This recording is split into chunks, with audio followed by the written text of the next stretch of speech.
Saudi Arabia has decided to take a clear hard line against Iran amid the new escalation in the Gulf. What happened was not just any symbolic gesture, it was a concrete change in stance.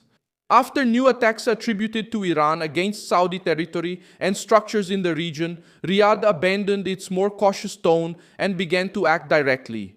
The message was strong: patience has run out, and now the kingdom wants to stop this crisis from spreading before it engulfs the entire Middle East.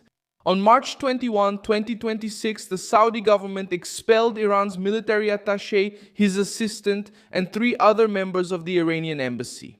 They were all given 24 hours to leave the country after being declared persona non grata. In simple terms, Saudi Arabia told Iran that this kind of presence would no longer be tolerated at that moment. This was the most visible and toughest step so far. It's not a complete break in relations, but it's a serious, rare diplomatic blow with many consequences. A few days earlier, on March 18, the Saudi Foreign Minister, Faisal bin Farhan, had already ratcheted up the rhetoric. He stated that Saudi Arabia reserves the right to respond militarily to Iran and said that trust between the two sides has been destroyed. This statement came after Riyadh was targeted by ballistic missiles, and the government here is at the center of the story. The one behind this turnaround is the Saudi government. When this started to become public, it was in the 3rd week of March.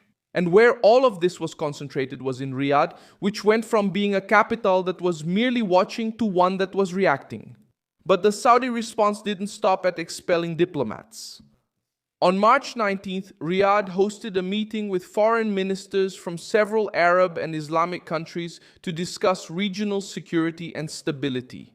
Representatives from countries such as Bahrain, Egypt, Jordan, Kuwait, Pakistan, Qatar, Turkey, and the United Arab Emirates were present. This shows how Saudi Arabia has started to do something even bigger, turning each country's isolated irritation into coordinated regional pressure. Instead of reacting alone, Riyadh began to gather allies, unify their message, and build a political siege against Tehran. This change has a clear reason. The Gulf countries say that Iranian attacks have stopped being a distant problem and have started to threaten airports, energy, trade, shipping, and civilians. On March 25th, representatives from these countries went to the UN and said they are facing an existential threat. It's a strong expression, but it helps to understand the extent of the fear.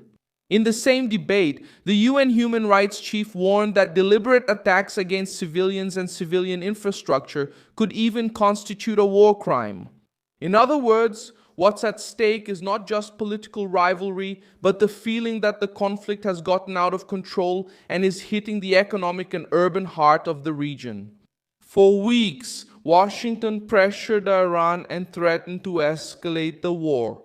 But the Gulf countries themselves warned the Americans that an even bigger attack could provoke devastating retaliation against power plants and desalination facilities, which are vital for the survival of entire cities. According to Reuters, these warnings weighed so heavily that Donald Trump ended up backing down from an immediate escalation against Iran's electrical infrastructure. In other words, the Saudi and Gulf reaction was not just against Tehran, it also served to show Washington that the region had reached its limit. This point helps answer how and why Saudi Arabia acted with diplomatic expulsion, threats of retaliation, regional coordination, and international pressure. Why did it act this way? Because the kingdom realized that simply asking for calm was no longer enough.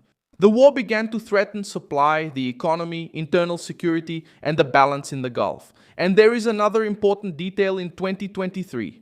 The Saudis and Iranians had resumed diplomatic relations in an attempt to reduce tensions. Now that effort is being undermined by attacks and the breakdown of trust. When a rapprochement agreement fails to protect cities, ports, and strategic facilities, it loses political strength very quickly. So the clearest reading is this: Saudi Arabia has decided to stop taking the hit in silence. The kingdom has not declared open war on Iran, but it has made a tough move to contain the Iranian offensive and isolate Tehran diplomatically and regionally. What Riyadh did was raise the political cost of the attacks, call on allies, pressure the UN, and warn that the next step could be more serious. For many analysts, this is the beginning of a new phase in the Gulf.